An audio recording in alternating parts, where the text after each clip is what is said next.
বকেয়া ডিএ দেওয়ার ঘোষণার পরেই বীরভূমের সিউড়িতে রাজ্য সরকারি কর্মচারীদের অকাল হোলি। আজ বীরভূমের সিউড়িতে জেলা শাসকের দপ্তরের বাইরে রাস্তায় নিজেদের মধ্যে সবুজ আবির খেলে মাতলেন রাজ্য সরকারি কর্মচারীরা।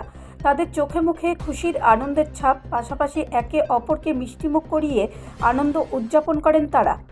আবির খেলা হলো এই কারণে যে মানবিক মুখ্যমন্ত্রী আমাদের প্রতিবারেই সরকারি কর্মচারীদের পাশে থেকেছেন। প্রত্যেকবারেই আমরা পে কমিশন পেয়েছি, টাইম টু টাইম ডিএ পেয়েছি।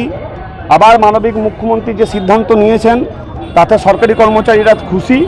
এবং শুধু ডিএ নয়, অতীতকালে থেকে দেখবেন বিভিন্ন সরকারি কর্মচারী বিভিন্ন সুযোগ সুবিধা পেয়েছেন।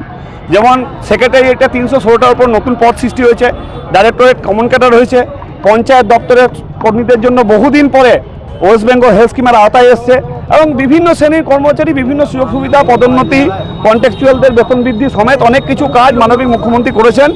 তাই সরকারি কর্মচারীরা মানবিক মুখ্যমন্ত্রীর এই সিদ্ধান্তে খুশি।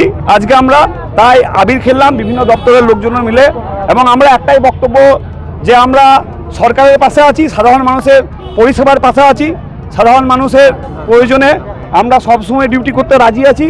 কোনো সাধারণ মানুষ কোথাও যেন না ভোগে কোনো সরকারি দপ্তর গিয়ে, সেই বার্তাও বিভিন্ন টাইমে আমরা দিয়েছি। আমরা সাংগঠনিকভাবে সাধারণ মানুষের পাশে আছি, প্রত্যেকটা সরকারি কর্মচারী এবং সরকারের সাথে আছি। বলছি, সরকারি যৌথ মঞ্চের পক্ষ থেকে আজকে বলা হয়েছে যে কেবলমাত্র নির্বাচনের জন্য মুখ্যমন্ত্রী এটা বলেছেন, কিন্তু আলটিমেটলি ডিএ পাওয়া যাবে না। দেখুন, এটা তাদের বক্তব্য, তারা বলেছেন, আমরা আমাদের বক্তব্য বললাম। ওদের বক্তব্যটাকে তো আমরা কোনো কিছু সাপ্রেস বা ম্যানিপুলেট করতে চাই না। আশা করি আমাদের বক্তব্য যেমন স্বাধীনতা আছে ওদেরও আছে। আমরা আমাদের বক্তব্য বললাম, ওরা ওদের বক্তব্য বলেছে। আপনারা দেখেছেন 13 তারিখে যে ধর্মঘট করেছিলেন ওনারা, আমাদের বক্তব্য ছিল সরকারি দপ্তরে এই যে নির্বাচনের কাজ চলছে বিভিন্ন ডিএম অফিসে, এবং বিভিন্ন লোক স্বাস্থ্যসাথী কার্ড রেকটিফাই করতে আসে ডিএম অফিসে, এবং সেইগুলো যেন সচল থাকে, সাধারণ মানুষ যেন না ভোগে। একটা কর্মনাশা বন্ধ মানে সরকারি কোষাগারের শুধু ক্ষতি নয়, ক্ষতিটা সাধারণ মানুষেরও। আমার দপ্তরে আমি সিএমওচ অফিসে দেখলাম যে আমার দপ্তরের কর্মচারীদেরকে ঢুকতে দেওয়া হচ্ছিল না। তার সাথে কি medicine supply, oxygen supply, vaccine supply সেটাও বন্ধ করতে চেয়েছিল সেদিন, কিন্তু ওরা পারেনি।